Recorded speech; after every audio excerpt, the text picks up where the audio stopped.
Back to my new blog. তো এটা blog ভিডিওগুলো ভুল হবে, কারণ একটা দিদি আমাকে জিজ্ঞাসা করেছে যে আমাদের স্বাধীনতা নিয়ে বা আমাদের মানে ড্রেস পরা নিয়ে ছেলেদের এত কেন প্রবলেম হয়। তো দিদি তোমাকে জানিয়ে রাখি যে যে একটাই ছেলে জানে যে ছেলেদের নজরটা কীরকম, সে কী চায়, সে মেয়েদের থেকে কী চায়, কীরমভাবে তাকায়, কী নজরে তাকায়, সেটা মাত্র ছেলেরাই জানে।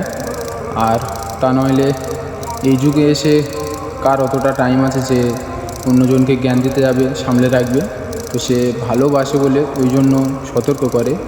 আর থাকলো বাদ ড্রেস পরা নিয়ে, তো যে তোমার ভালোবাসে, প্রকৃত ভালোবাসবে, সে তোমার চাইবে না যে সে ছাড়া চাইবে না যে আদার্স কেউ দেখুক তোমার শরীর। সে তোমাকে ভালোবাসে বলে তোমাকে আগলে রাখতে চায়। তো তুমি ড্রেস পরো আর না পরো তার যায় আসবে, যে তোমাকে ভালোবাসে। বাকি দুনিয়া তো তোমাকে বিনা ড্রেসে দেখতেও রাজি আছে।